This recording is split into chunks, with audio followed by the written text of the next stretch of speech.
This will be the second part of correctness proofs. We talked about last time already about formal verification, what that means, two parts, proof termination, proof correctness.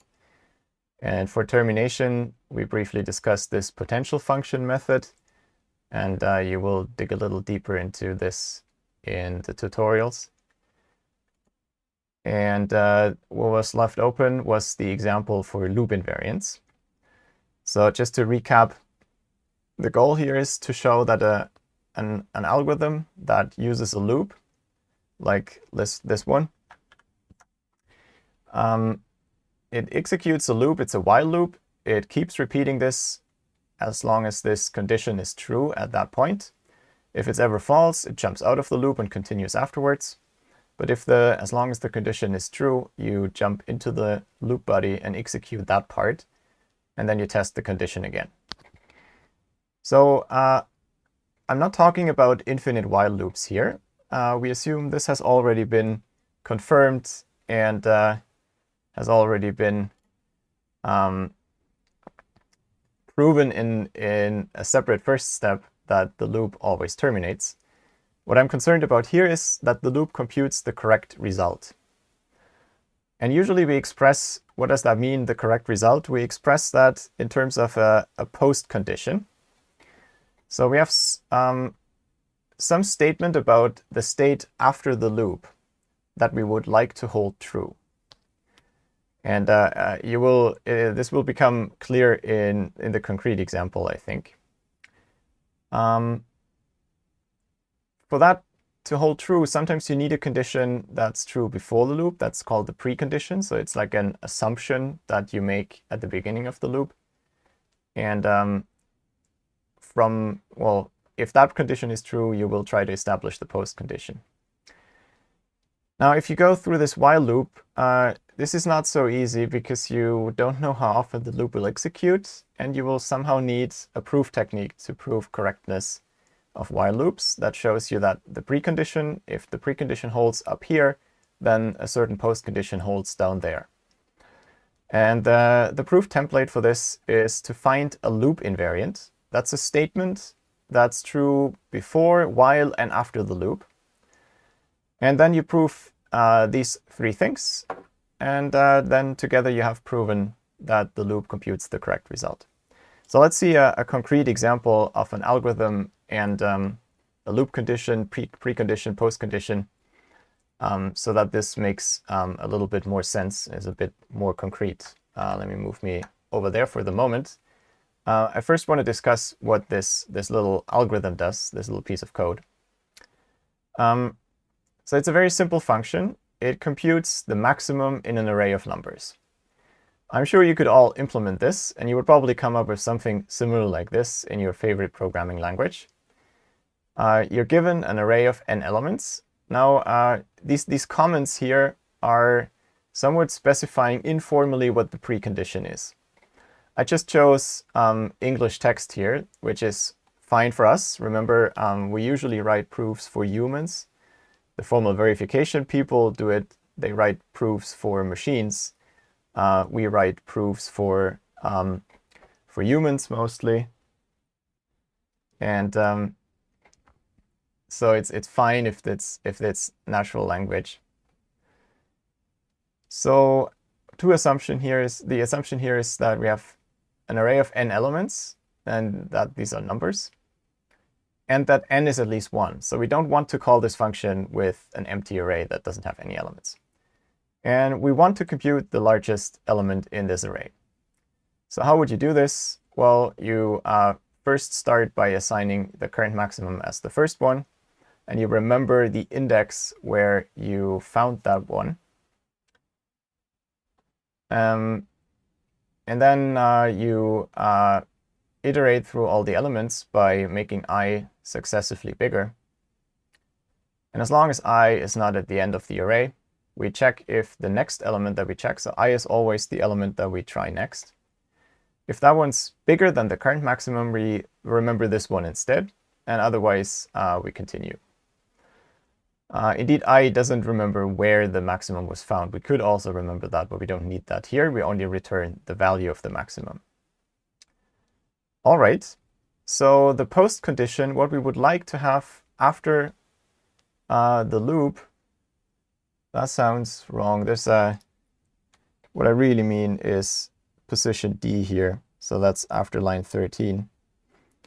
What we want to hold true at this end state is what's written here in the text, and using the formula from the notation from the code, the variables, you can express this as a logical statement like this.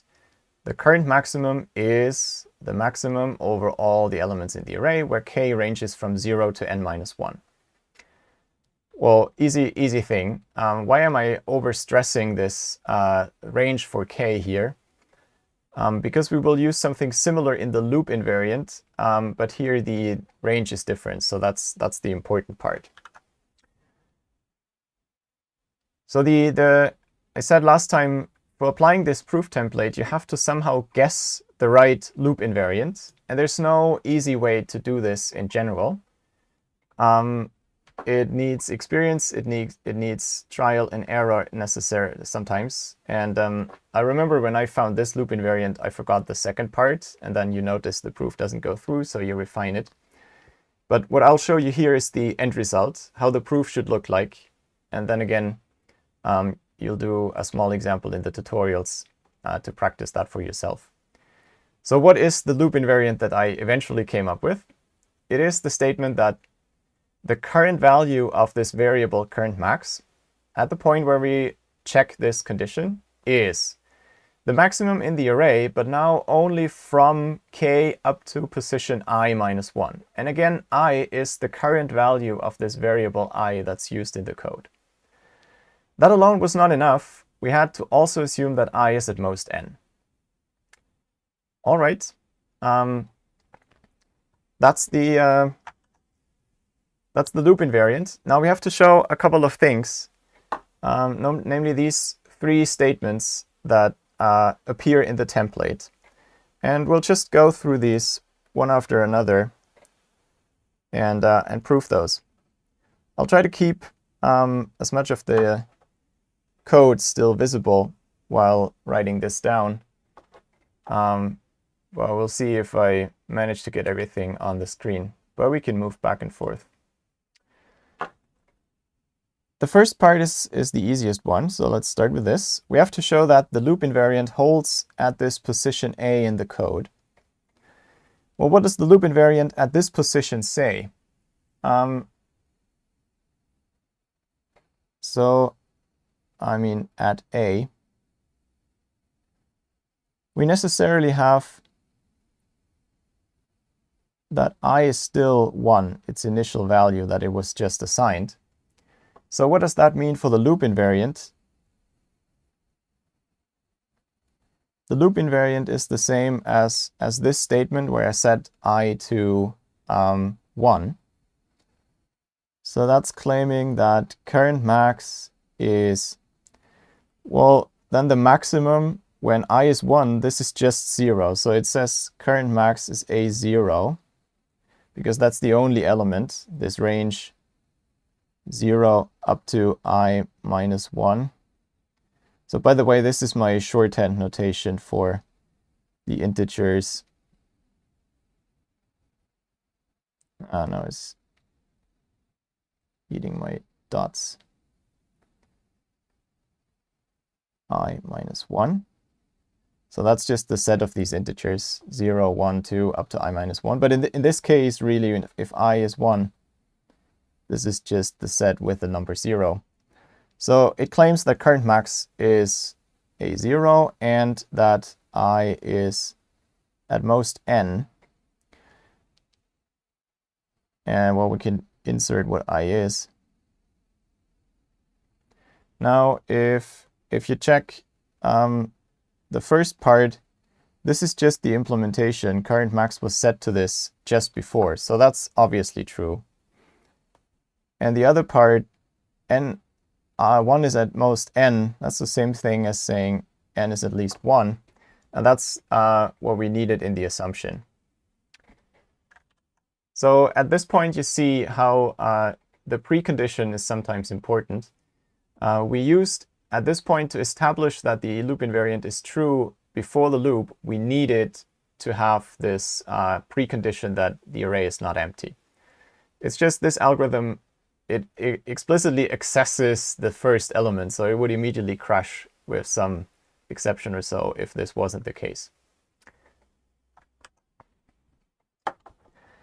Okay, so that's both true.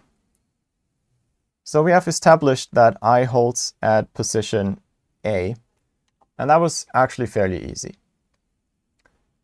Now let's see the second part.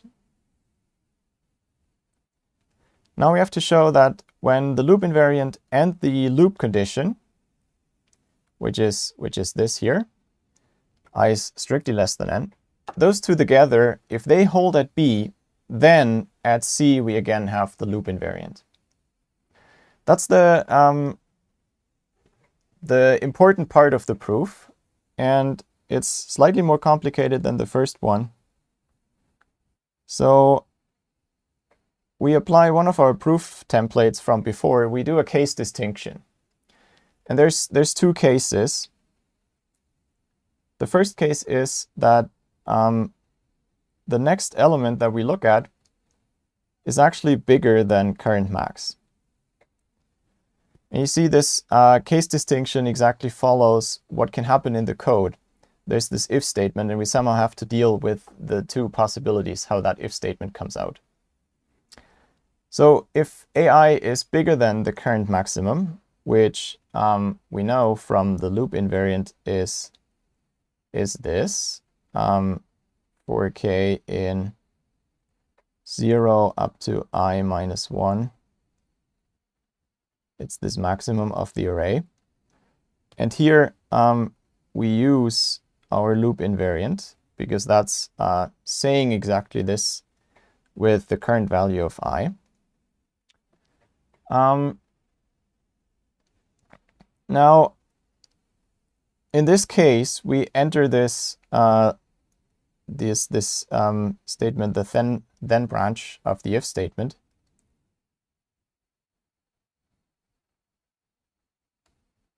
So we go into line 9 in the code.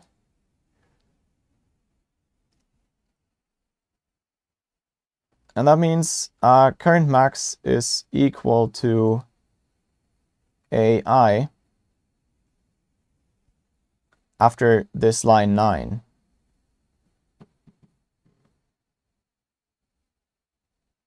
Now I have to be careful not to say line 10 because here we change the value of I, so that changes this statement because it involves I. But then again, after we increment this,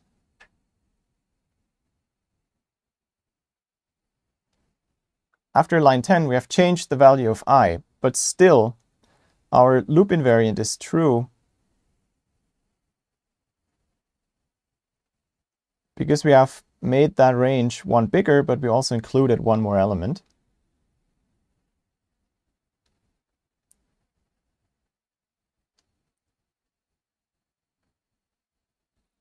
So that still holds. Now I is one bigger, but we know the maximum in this range up to the old value of I, that one was actually our I minus 1. It's the last value that we just inserted there. All right. We also have to establish the second part of the loop invariant. So we always had this two parts. So there's the first part and the second part. So that means the first part is fine. For the second part, remember we also have the condition at B. And that was saying I is strictly less than n, which is the same as saying I is at most n minus 1, because we're dealing with integers here. And the only thing we do in the loop body is we increment I by 1. So in the old state, that would mean I plus 1 is at most n. And so this is true at B. And because we make I just one bigger here at this position C,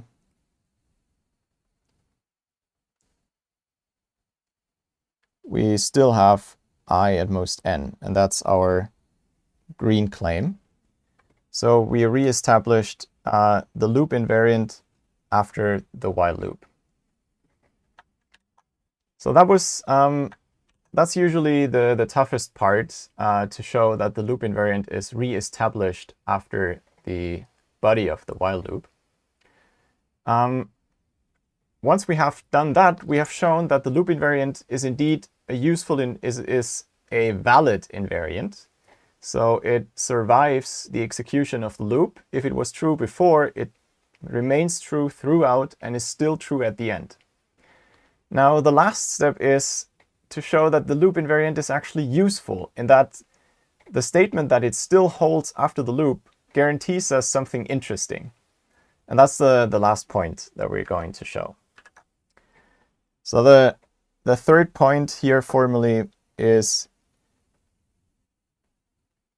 wrong color. That the third point is that the loop invariant.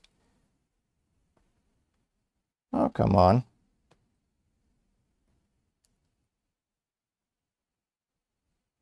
The third point is that the loop invariant plus the negated loop condition, which means once we leave the loop.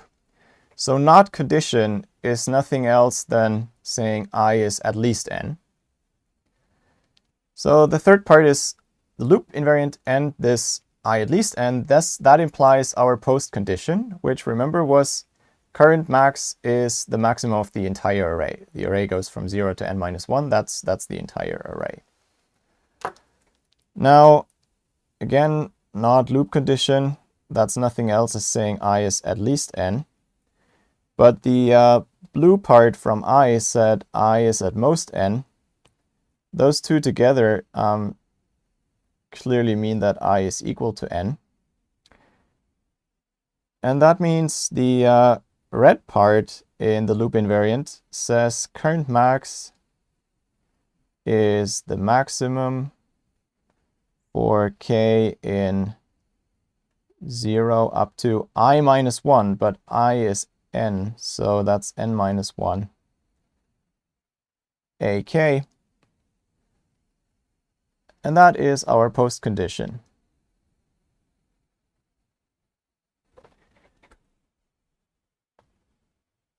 And that finishes the proof, which mathematicians like to show by drawing this little box.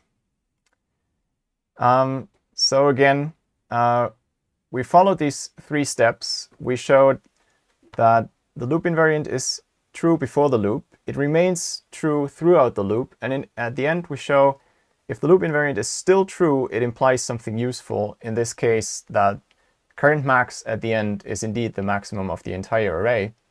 And that means the function that we have here correctly computes the maximum. That concludes this first Unit 0 on proof techniques. You will practice a little bit more in the tutorials, but I hope you will find these proof templates useful for the future in this class and outside of it.